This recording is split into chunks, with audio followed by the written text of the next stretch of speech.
Voces del ayer, ecos eternos, es la reflexión final sobre una investigación aún en curso acerca de los petroglifos del municipio Nirgua del estado Yaracuy y sus contextos humanos asociados. Al inicio de la investigación en el 2002, la meta a alcanzar consistía en ubicar el grupo étnico que habitaba en la zona en el periodo precontacto, determinar si ellos fueron los autores de los petroglifos, en qué año aproximadamente los habían realizado y, por supuesto, si podían ser traducidos. No se logró responder ninguna de las preguntas, al menos no del todo.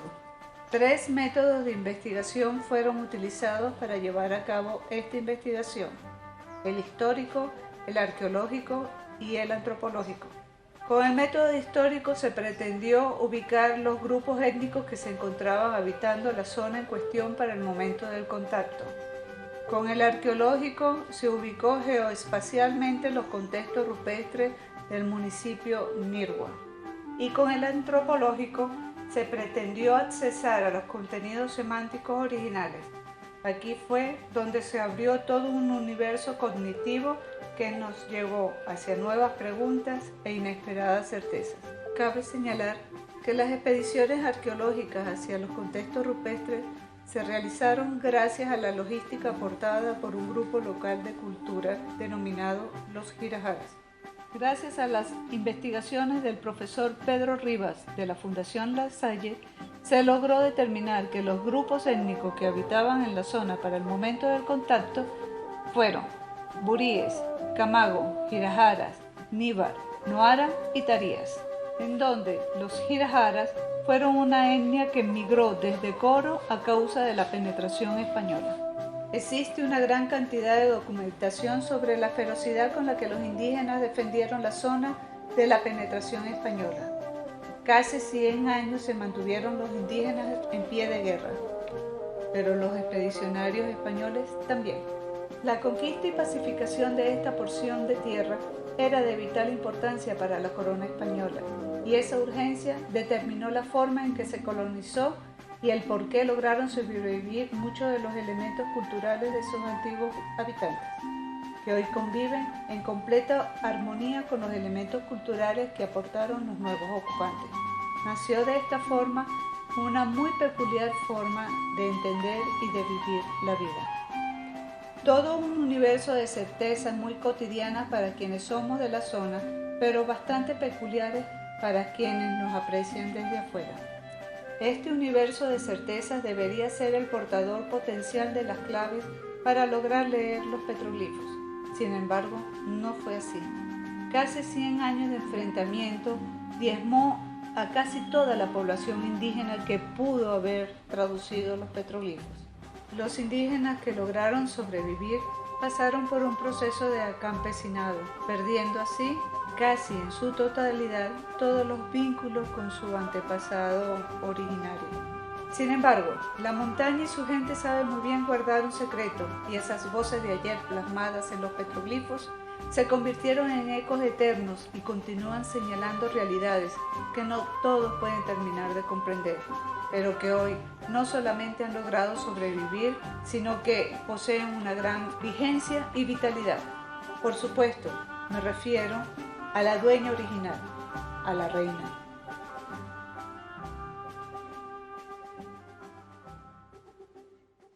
Hola Liliana.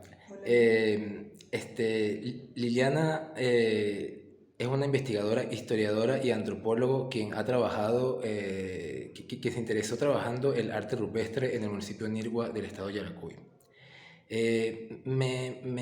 De acuerdo a lo que escuchamos sobre tu investigación, me interesa mucho saber cómo conectar lo que son los petroglifos. Primero me interesa saber qué te interesó en estudiar los petroglifos. Como historiadora, ¿qué te parece importante resaltar de ese tema? ¿Cómo conectar los petroglifos, lo que se narra en los petroglifos con nuestra historia actual? ¿Y cómo podemos, qué podríamos conocer de la historia de Yaracuy, de la historia de Venezuela a través de los petroglifos? Bien, primero, saludos a todos. Comenzando con las preguntas. ¿Qué me interesó? ¿Qué me llevó a estudiar los petroglifos de Nirgua?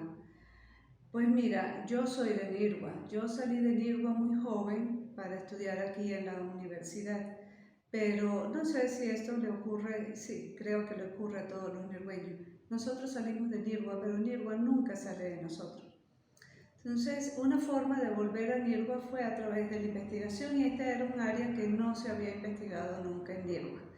Cada vez que tú apelabas a la memoria histórica de un nirgüeño, siempre partía desde las ruinas de San Vicente, la conquista del territorio por parte de los españoles, hasta nuestros días. Óyeme, pero hay una gran cantidad de evidencia arqueológica prehispánica que no se ha tomado en cuenta desde el imaginario popular, desde las personas del pueblo. Y eso me hizo ir directamente a ese aspecto, hacia los petroglifos. Porque, como tú bien hiciste notar, mi formación es histórica y antropológica, no arqueológica. Y el petroglifo es el único bien arqueológico que puede ser abordado sin una excavación arqueológica que debe ser llevada siempre por un profesional del área. Eso en cuanto a qué me llevó a estudiar los petroglifos de Nirgua. En cuanto a cómo hacer cotidiana esa investigación, cómo se enlaza esa investigación con el todos los días de nosotros acá. Pues mira, inicialmente la intención de la investigación era lograr descifrar el significado de algunos de estos petroglifos, tal y como sí lo pudo hacer mi maestro y querido amigo, el doctor Omar González Ñáñez. Hoy ya no está con nosotros. Él aplicó el método etnológico en los estudios rupestres de la cultura guarequena. Produjo un libro muy importante, se llama Mitología Guarequena, en el cual logra descifrar algunos signos, algunos símbolos de los petroglifos. Él tenía una gran ventaja. La comunidad indígena que dio origen a esos petroglifos, pues todavía estaba en la zona. En mi caso no. En mi caso, por las características propias de la colonización y penetración de tierra firme en esta zona, los indígenas habían desaparecido casi en su totalidad. Aunque aquellos que lograron quedar en la zona, que sobrevivieron, pues en virtud de este proceso de vergüenza de origen se fueron acampesinando, se quedaron en las comunidades campesinas de la montaña y no siguieron reconociéndose como indígenas más. Sin embargo, sí tenían una forma muy peculiar de ver el mundo, de vivir en su entorno, en su espacio, y como lo dije anteriormente, pues eso es una forma de vivir muy particular de nosotros y es normal. Cuando yo llego acá a Mérida, hace muchos años a estudiar, pues sentí el choque de esas dos cosmovisiones. Y se me resultó mucho más fácil llegar en estos momentos a Nirgua e identificar cuáles eran aquellos elementos culturales que resultaban ser muy característicos o por lo menos no occidentales, y que yo logré enlazar con los petroglifos y con la vivencia de María Leonza o de la dueña. Hay muchas razones por las cuales prefiero llamarla la dueña o la reina, puesto que María Leonza es un término que se le da a posteriori y no es con el que más se conoce en las comunidades campesinas de Nirgua. Cuéntanos un poco cómo fue tu exploración geográfica para conseguir los petroglifos. Y a partir del hallazgo de un petroglifo, ¿cómo, o sea, qué proceso de investigación comienza? O sea, ¿qué proceso de investigación, digamos, a nivel narrativo, histórico, qué proceso comenzó contigo y tu investigación? Mira, un hecho curioso ocurrió en algún momento, empezando la investigación, surgió un mito que yo no conocía sobre la reina. Este mito difería mucho del recogido inicialmente por Gilberto Antolínez. Este mito reporta algo así, muy a grosso modo. En Chivacoa existía un matrimonio que tenía dos hijas. Una era María Leonza y la otra era Braga Leonza. Estas niñas tenían poderes curativos, pero ellas no lo sabían. Y como todo niño juega y crece. Cuando llegó el momento de asumir sus poderes, de los que estaban predestinadas a tener, ellas comenzaron a enfermar gravemente. Los padres no sabían qué hacer para ayudar a sus hijas y la gente de la comunidad les comentó que ellas tenían que ir al río para asumir de parte de los dueños originales de las aguas el poder de sanación que ellas tenían que poseer. Así lo hicieron los padres y a Braga Leonza le dieron un tipo muy específico de poderes y a María Leonza se le dieron los poderes curativos y protectores de la naturaleza. Eso la convirtió en la dueña y en la reina, no porque reinara y fuese poseedora del espacio, sino porque es la gran protectora de todo el espacio, de toda la vida, tanto animal como vegetal. Entonces, después que mueren los padres de María Leonza y Braga Leonza, las dos hermanas deciden dividir su herencia. Braga Leonza se va a Chivacoa y se queda con las tierras en las cuales se cultiva el cacao. María Leonza se muda para las montañas de Nirgua. La gente de Chivacoa recuerda, dicen que recuerdan cuando María Leonza se mudó. Fue una noche de mucha lluvia, mucha tempestad, y se escuchaban las carretas de la reina cuando estaba transportando su tesoro de Chivacoa para Nirgua. Una de las carretas se le rompió el eje y tuvo que dejarla ahí. Ella siguió con las demás carretas y se fue. A la mañana siguiente, cuando amanece y sale el sol, la gente va a ver cuál era el tesoro que transportaba la reina. Eran piedras. Entonces, cuando ellos ven las piedras en la carreta y me reportan a mí ese hermosísimo cuento, esa historia, de inmediato yo hago el enlace entre las piedras y María Leonza y comienzo a indagar un poco más en los contextos humanos asociados a los petroglifos. Y resulta que los petroglifos son lugares con una marca cultural muy fuerte, al menos en Nirgua. Cierto es que no todos los lugares que poseen esa marca cultural son petroglifos, pero los petroglifos en sí mismos son unideros. Lo que los rituales marialeonceros llaman portales, en Nirgua, los campesinos de Nirgua consideran que los petroglifos son unideros. Y ustedes me dirán, ¿qué es un unidero? Pues el unidero es eso, es una puerta que comunica el mundo de nosotros, de los vivos, de los que estamos de tránsito por aquí, con el mundo de los verdaderos dueños. Y el mundo de los verdaderos dueños está del otro lado de ese portal. Entonces, ¿quién es la que reina? ¿Quién es la que comanda? ¿Quién es la que dirige en ese otro mundo? Pues justamente la reina. A determinadas horas y en determinados eventos, ella pasa de ese otro mundo para nuestro mundo a realizar las tareas que le fueron encomendadas. Una es la de preservación, la de conservación y la de atender a las personas que aquí nos encontramos para ayudarnos en nuestra sanación. Entonces, es toda una aventura maravillosa transitar por las montañas de Nirgua buscando los petroglifos, y lo que te encuentras es un sinfín de unideros, una gran comunidad de personas vivas como tú que estamos aquí, más los dueños originales que están del otro lado del portal y que tú tienes que aprender a convivir con ambos grupos. Entonces, no sé, en algún momento se me antojó que para poder traducir esa situación aquí en la academia, estos espacios de los petroglifos en Nirgua eran espacios interétnicos por excelencia, multiculturales. Imagínate, tú te puedes encontrar a partir de uno de estos unideros hasta una corte vikinga. Entonces, que nada tiene que ver con el antepasado indígena de la zona de Yaracuy ni con el imaginario asociado a la reina, pero que sí da cuenta de la pulsión integradora de la idea de todos los rituales marialionceros. Vale, dos preguntas como para finalizar, para ir finalizando.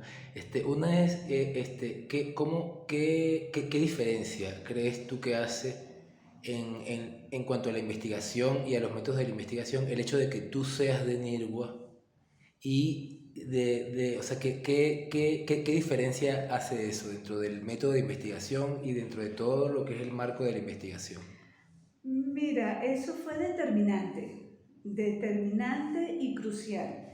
Eventos tan anecdóticos como que en algunas oportunidades íbamos a una comunidad a buscar un petroglifo y por respeto a la comunidad le pedíamos permiso a la persona primero preguntando si ahí existía alguna roca con alguna marca extraña. No, definitivamente nos decía, no, aquí no hay nada, nada de eso. Pero después de un tiempo, o porque conocían a mis guías de campo, o porque reconocieron algunas facciones mías y me lograron conectar con mi familia en Nirgua, entonces ellos se abrían y decían, ah, pero es que ustedes sí son de aquí. Entonces sí nos decían dónde estaban los petroglifos, porque si no éramos de la zona, simple y sencillamente el contexto estaba cerrado y no se podía llegar a los petroglifos. Eso fue cardinal de verdad. Que fuéramos de la zona fue cardinal. El hecho de que los guías de campo fueran de allá, justamente del campo, que Francisco Malpica, que en paz descanse, y Onésimo Rumbo, abrieron todas las puertas de la montaña. Y a Gracias a nivel, ellos. finísimo. Y a nivel de la epistemología, del comprender el asunto, Crucial también, porque ahí sabes el significado de ciertas palabras y ciertos gestos que tú conoces desde que estás allá y que tú sabes por qué ocurren, pero que un investigador que venga de afuera no lo va a poder determinar a simple vista. Entonces pasarían desapercibidos. Por ejemplo, hubo un rasgo muy característico que llamó mi atención. Cuando se daban las 12 del mediodía o las 6 de la tarde y estábamos en el campo, los moradores del campo me advertían, salga del camino, salga del río, ya. Y los que estábamos en el camino, porque no podían salir del camino, inmediatamente agarraban un machete y empezaban a limpiar el camino o a hacer algo. Eso tiene un porqué. Eso tiene una significación y solamente el que está allá conoce ese porqué.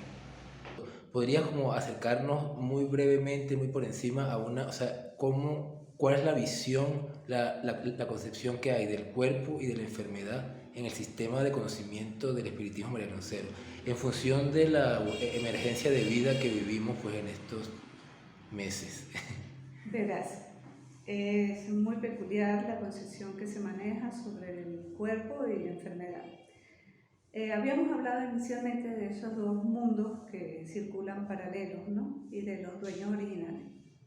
Ellos tienen la concepción de una enfermedad del cuerpo que puede ser física, cualquiera, una gripe, una torcedura de pie, eso puede ocurrir. Sin embargo, las enfermedades fuertes, las reales, lo que en realidad determina la existencia, la salud y la enfermedad de un ser, se arreglan del otro lado. Son los dueños los que determinan que tú estés en salud o que estés enfermo. Y esa determinación se basa en el equilibrio. Cuando se rompe el equilibrio entre esos dos mundos, deviene casi seguramente un estado de enfermedad.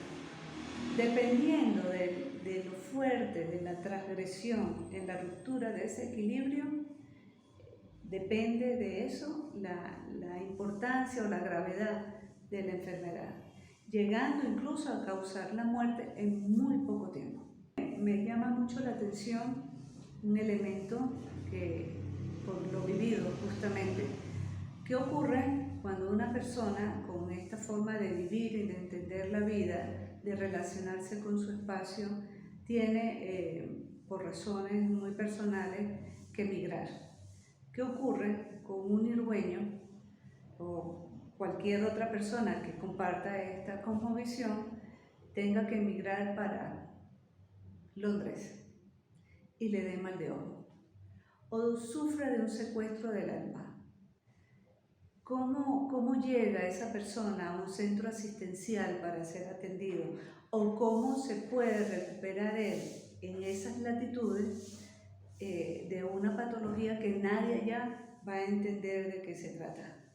Entonces, quizás ese es un punto apremiante en este momento para dejar de ver la cultura simplemente como un hecho cultural, exótico, anecdótico. No, la cultura es algo que se vive, que determina nuestro diario vivir y nuestra cotidianidad. Y yo creo que este tema de la salud y la enfermedad, en un momento en que la migración es tan presente en la actualidad, es algo que se debe tocar y es el objeto de mi actual investigación.